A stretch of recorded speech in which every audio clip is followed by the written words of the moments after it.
2. O crente carnal. Como Paulo, todos os crentes poderiam ser cheios com o Espírito Santo no momento de acreditar e no batismo. Comparar Atos 9:17, 18. Por desgraça, muitos ainda estão controlados pela carne como se não tivessem morrido e ressuscitado.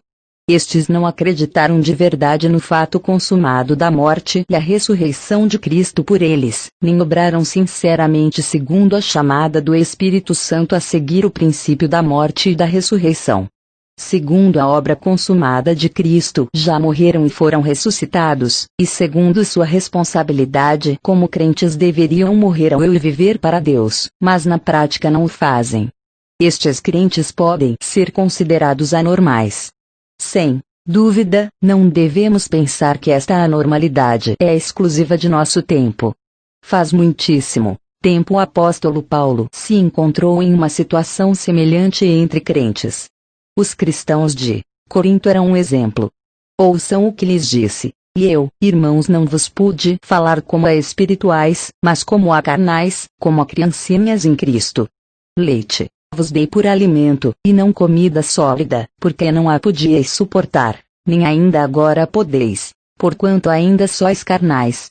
Pois, havendo entre vos inveja e contendas, não sois porventura carnais, e não estais andando segundo os homens.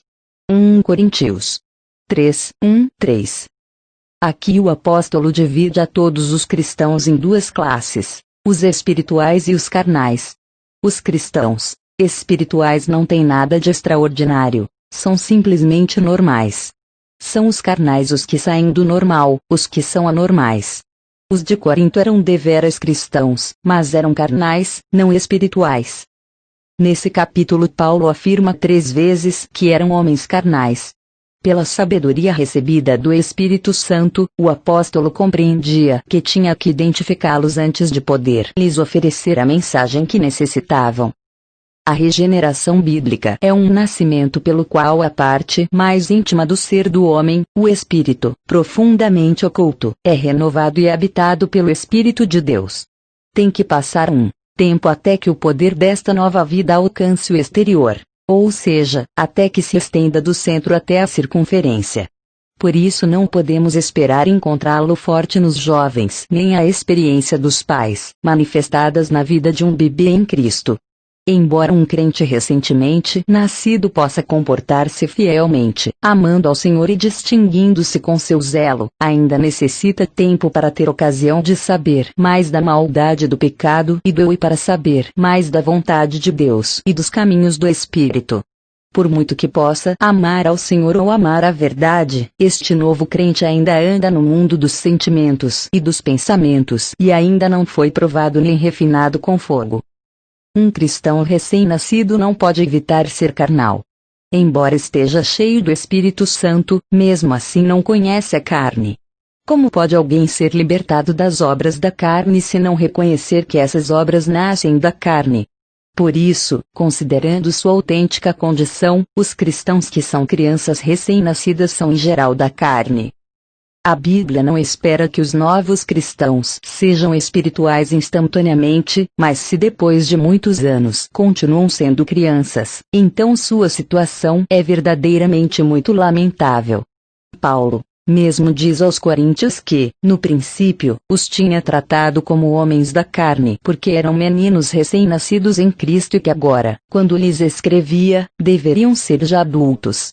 Em vez disso, tinham esbanjado suas vidas, continuavam sendo meninos e por isso ainda eram carnais.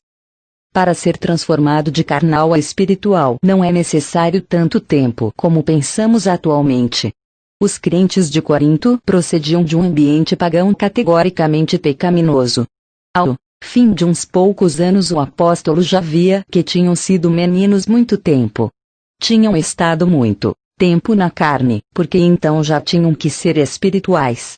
O propósito da redenção de Cristo é eliminar tudo que obstaculize o controle do Espírito Santo sobre toda a pessoa para que desse modo possa ser espiritual. Esta redenção não pode falhar jamais porque o poder do Espírito Santo é superabundante. Da mesma maneira que um pecador carnal pode converter-se em um crente regenerado mas carnal pode ser transformado em um homem espiritual. O que é lamentável é encontrar cristãos que não realizaram nenhum progresso em sua vida espiritual ao longo de vários anos e até décadas. E estes mesmos se assombram quando encontram alguém que, ao fim de uns anos, empreende uma vida do espírito. Consideram isso como algo muito estranho e não veem que se trata simplesmente de algo normal, do normal crescimento da vida. Quanto tempo faz que creem no Senhor? São espirituais? Não devemos nos tornar meninos velhos, entristecendo o Espírito Santo e prejudicando a nós mesmos. Todos os regenerados deveriam ambicionar um desenvolvimento espiritual, permitindo que o Espírito Santo governe sobre tudo, para que em um período de tempo relativamente curto possa nos levar ao que Deus dispôs para nós. Não devemos perder o tempo sem fazer progressos. Então, quais são as razões para não crescer?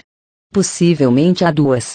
Por um lado, pode ser devido à negligência dos que, tendo a seu cargo as almas dos jovens crentes, possivelmente só lhes falam da graça de Deus e de sua posição em Cristo, mas se esquecem de animá-los a procurar experiências espirituais.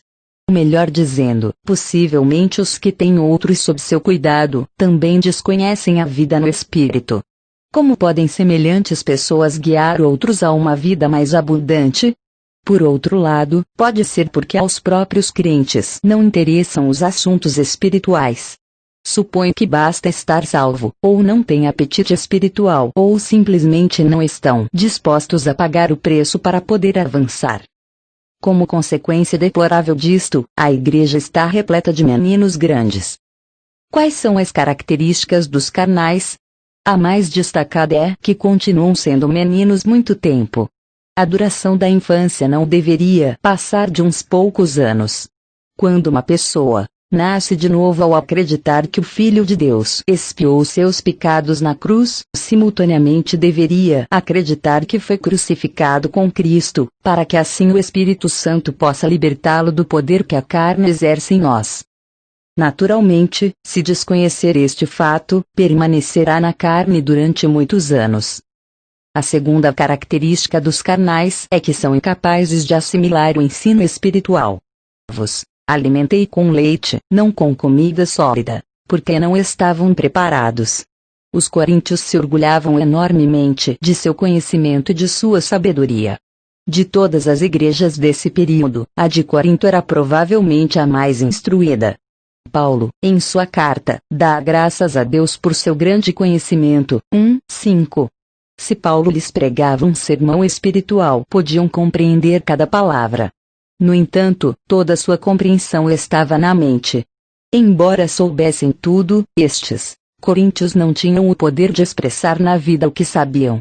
Muito provavelmente hoje em dia há muitos crentes que sabem tanto e tão bem, que até podem pregar a outros, mas que ainda não são espirituais. O autêntico conhecimento espiritual não se encontra em pensamentos maravilhosos e misteriosos, mas sim na experiência espiritual real através da união da vida do crente com a verdade. Aqui a inteligência não serve, e o anseio pela verdade também é insuficiente. O indispensável é um caminho de total obediência ao Espírito Santo, que é o único que nos ensina de verdade. Todo o resto é a simples transmissão de conhecimento de uma mente a outra. Estes dados não tornam espiritual alguém que seja carnal. Pelo contrário, na realidade sua carnalidade transformará em carnal todo o seu conhecimento espiritual. O que necessita não é mais ensino espiritual, mas sim um coração obediente que esteja disposto a ceder sua vida ao Espírito Santo e que ande pelo caminho da cruz segundo o mandamento do Espírito. Um maior ensino espiritual só reforçará sua carnalidade e servirá para que se engane e se considere espiritual. Por acaso não diz a si mesmo: de que maneira poderia saber tantas coisas espirituais se não fosse espiritual? No entanto, o autêntico questionamento deveria ser: quanto sabe deveras da vida, e quanto do que sabe é um produto da mente? Que Deus tenha misericórdia de nós. Paulo escreveu sobre mais outra evidência da carnalidade. que, havendo ciúmes e rivalidades entre vós, não são da carne e se comportam como os outros homens. O pecado do ciúme e da rivalidade é uma prova eminente de carnalidade. Na igreja de Corinto abundavam as dissensões, coisa que fica confirmada com afirmações tais como, eu sou de Paulo, ou eu de Apolo, ou eu sou de Cefas, ou eu de Cristo. 1 Coríntios 1:12. Inclusive os que diziam, sou de Cristo, também eram carnais, porque o espírito da carne sempre e em todas partes é ciumento e litigioso. Estes eram indefectivelmente carnais ao declarar-se cristãos com essa atitude de espírito. Por muito bonita que soe a palavra, qualquer jactância sectária não passa de balbúcios de um bebê. As divisões na igreja são devidas exclusivamente à falta de amor e à carnalidade. Essas pessoas que aparentemente discutem pela verdade não fazem mais que camuflar a verdadeira pessoa. Os pecadores do mundo são homens da carne. Como tais, não estão regenerados, e em consequência estão sob o domínio de sua alma e de seu corpo. Para um crente, ser carnal significa que também se comporta como um homem comum. É perfeitamente natural que os mundanos sejam carnais, e é compreensível que os crentes recém-nascidos sejam carnais, mas depois de anos em que alguém esteja acreditando no Senhor, já deveria ser espiritual. Então como pode continuar comportando-se como uma pessoa do mundo? É evidente que uma pessoa pertence à carne se comportar como um homem comum e pecar com frequência. Não importa quanta doutrina espiritual saiba, ou quantas experiências espirituais pretenda haver tido, ou quantos serviços eficazes tenha prestado. Nada disso faz menos carnal se continuar sem se livrar de seu peculiar temperamento, seu mau gênio, seu egoísmo, sua vanglória e sua falta de perdão e de amor. Ser carnal significa comportar-se como homens comuns. Deveríamos nos perguntar se nossa conduta difere radicalmente ou não da dos homens comuns. Se tem mantido em suas vidas muitos costumes mundanos, então são, sem dúvida alguma, da carne. Não discutamos sobre se nos chamamos espirituais ou carnais. Se não estamos sendo governados pelo Espírito Santo, que proveito tiraremos da simples qualificação de espirituais? Afinal, isto é um assunto de vida, e não de títulos. Os pecados da carne. O que o apóstolo estava experimentando em Romanos 7 era uma guerra contra o pecado que habita no corpo. O pecado, tomando ocasião, pelo mandamento me enganou, e por ele me matou. Vendido ao pecado, já o não faço eu, mas o pecado que habita em mim. Vs. 11, 13, 14, 17, 20. Enquanto permaneça na carne, o crente é vencido frequentemente pelo pecado que há dentro dele. São muitas as batalhas e muitos os pecados cometidos. Podemos classificar as necessidades do corpo humano em 3 categorias: nutrição, reprodução e defesa. Antes da queda do homem, estas eram necessidades legítimas, alheias ao pecado. Só depois que o homem caiu no pecado, se converteram em instrumentos do pecado. No caso da nutrição, o mundo utiliza a comida para nos seduzir.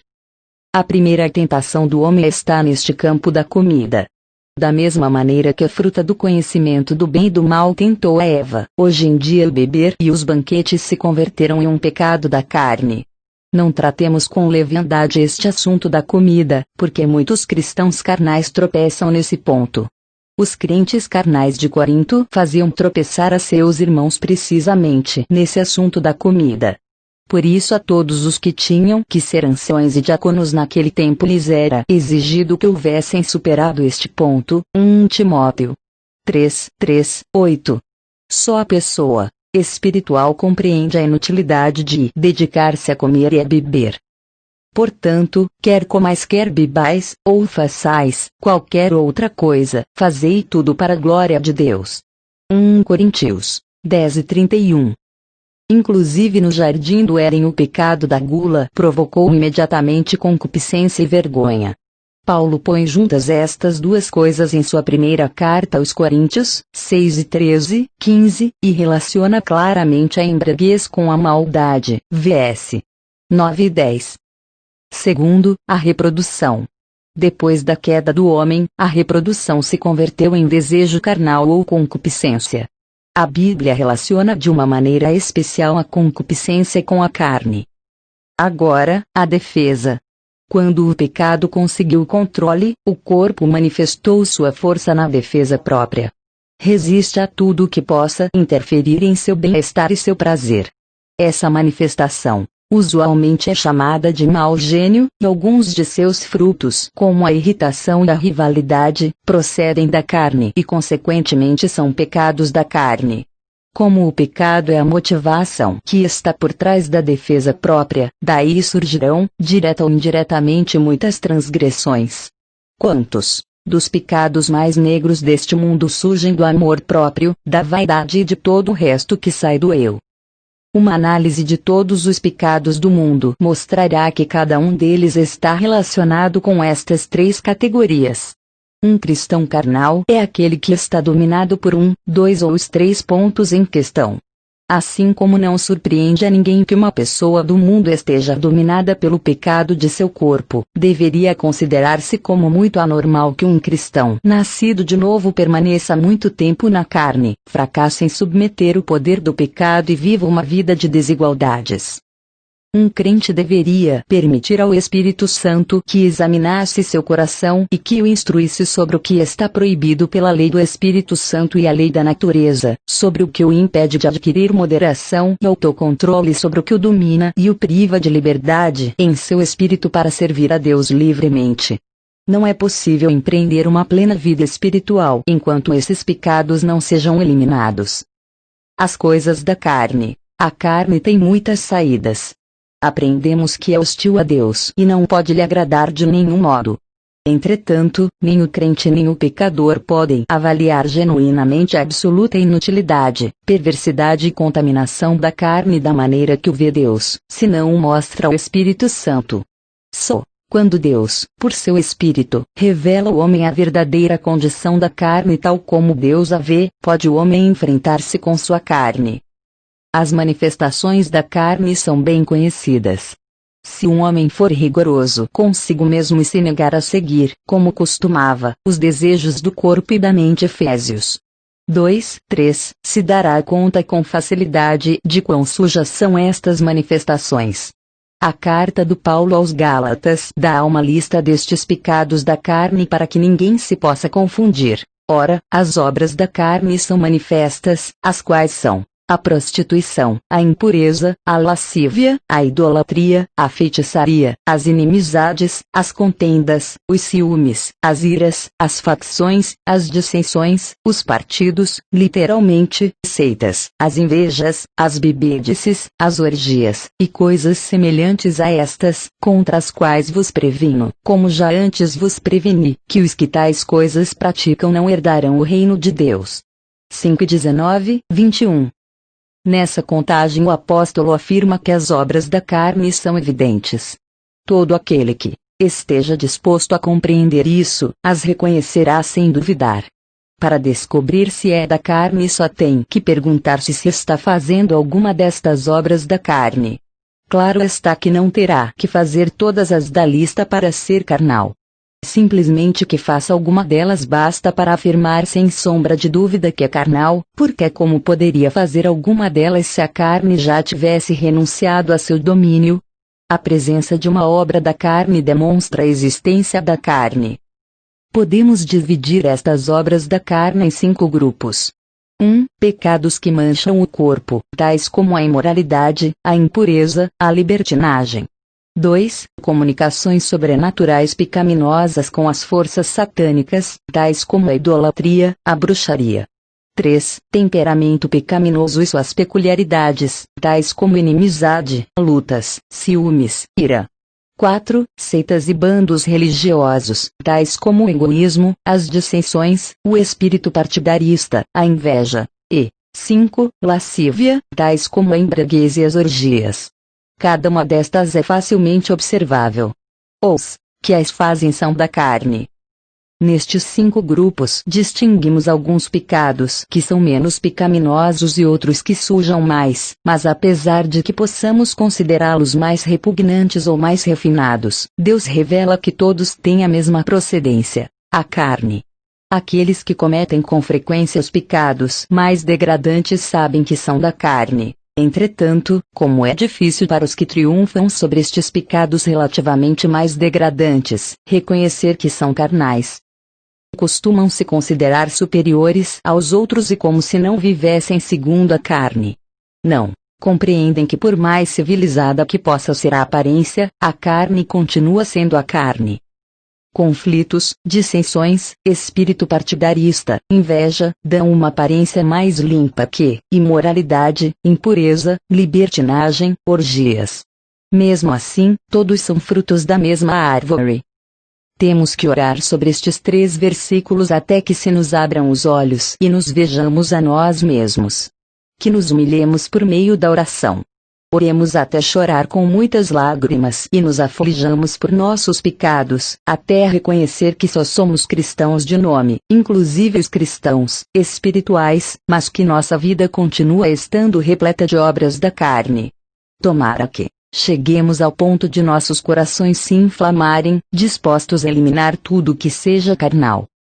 O primeiro passo na obra do Espírito Santo é nos convencer e nos declarar culpados de nossos pecados.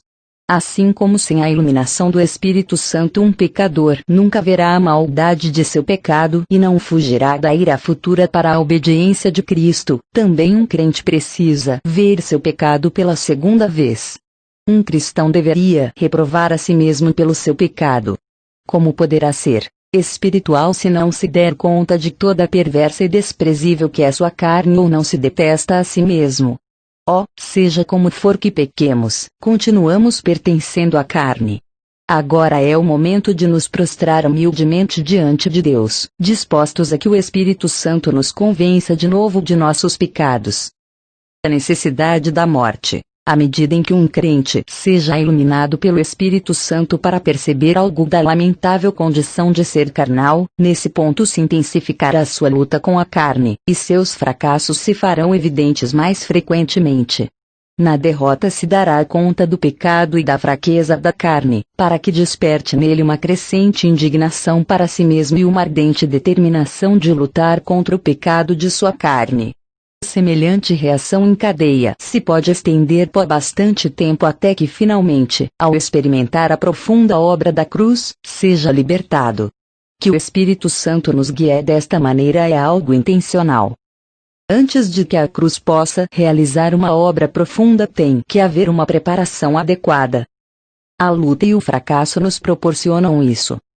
Quanto à experiência do crente, embora mentalmente possa estar de acordo com a avaliação que Deus faz de que a carne está corrompida por completo e é irredimível, mesmo assim pode carecer da clara percepção espiritual que avalia com precisão a corrupção e a contaminação da carne. Possivelmente aceita que o que Deus diz é certo. Mas embora o crente o diga, ainda sua carne tenta lhe impor justificativas. Muitos crentes, ignorantes da salvação de Deus, tentam conquistar a carne brigando com ela. Acreditam que a vitória depende da força que possuem. Por conseguinte, contam seriamente com que Deus lhes concederá um grande poder espiritual para que possam dominar a sua carne. Normalmente, esta batalha se estende por um longo período de tempo, com mais derrota que vitórias, até que finalmente se vê que uma vitória total sobre a carne é irrealizável. Durante este tempo o crente continua por uma parte guerreando, e pela outra tentando melhorar ou disciplinar sua carne. Ora, esquadrinhando a Bíblia, estabelece muitas regras: não faça, não prove, não toque, na vã esperança de dominar e domar a carne. Inconscientemente cai na armadilha de tratar mal da carne como um resultado da falta de regras, educação e civilidade. Acredita que se pudesse dar à sua carne alguma preparação espiritual, se livraria de seu problema. Não vê que semelhante tratamento é inútil. Colossenses 2:21-23. por causa da confusão em que se acha o cristão, desejando, na aparência, a destruição da carne, mas ao mesmo tempo procurando melhorá-la, o Espírito Santo deve lhe permitir que lute, que seja derrotado e que sofra sob suas próprias acusações. Só depois de ter passado por esta experiência repetidamente, o cristão compreenderá que a carne é irredimível e que seu método é vão. Então, procurará outro tipo de salvação. Deste modo conhecerá por experiência o que antes só conhecia mentalmente. Se um filho de Deus acredita no Deus fiel e sinceramente suplica ao Espírito Santo que lhe revele a santidade de Deus para poder conhecer sua carne debaixo dessa luz, o Espírito fará, sem dúvida. Possivelmente economizará muitos sofrimentos no futuro. Mas crentes assim há poucos. A maioria confia em seu próprio método, pretendendo que não são tão maus depois de tudo. Para corrigir esta presunção errônea, o Espírito leva pacientemente aos crentes a que comprovem pouco a pouco a inutilidade de seus próprios métodos. Temos dito que não podemos ceder diante da carne, nem tampouco podemos corrigi-la nem educá-la, posto que nenhum de nossos métodos pode chegar jamais a minimamente modificar a natureza da carne. O que podemos fazer, então? A carne deve morrer. É o método de Deus. O único caminho é a morte, e não há outro. Preferiríamos domar a carne com nosso esforço, com nossa vontade ou com outros inumeráveis meios, mas a prescrição de Deus é a morte. Se a carne morre, não ficam resolvidos todos os problemas de maneira automática. Não temos que conquistar a carne, ela tem que morrer.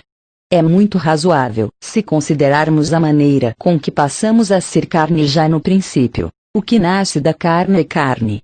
Nos tornamos carne ao nascer dela. Agora bem, a saída simplesmente segue a entrada. A maneira de possuir é a maneira de perder. Como nos fizemos carne ao nascer da carne, se depreende facilmente que nos liberaremos dela, se morrer. A crucificação é o único caminho. Porque o que morreu está livre de pecado. Romanos 6, 7. Tudo o que passe longe da morte é insuficiente. A morte é a única salvação. A carne está muito corrompida, 2 Pedro 2:10, 22, e por esta razão Deus não tenta trocá-la.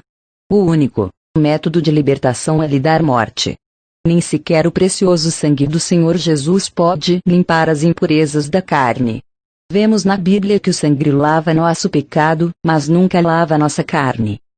Deve ser crucificada, Gálatas 5:24. O Espírito Santo não pode reformar a carne, e por isso não viverá em meio de carne pecaminosa. Não habita no crente com o propósito de melhorar a carne, mas sim para lutar contra ela, Gálatas 5:17. Não será derramado o azeite da santa unção, que é um tipo do Espírito Santo, sobre a carne de homem, em Êxodo 30:32. Se fosse assim, que absurdo é que oremos ao Senhor com frequência para que nos faça bons e amorosos para poder lhe servir. Que vã é a esperança do que aspira a uma posição santa algum dia, quando pudermos estar diariamente com o Senhor e possamos glorificá-lo em tudo. Deveras, não devemos tentar jamais corrigir a carne para fazê-la colaborar com o Espírito de Deus. A carne deve morrer. Só enviando a carne à cruz podemos nos libertar de continuar escravizados indefinidamente por ela.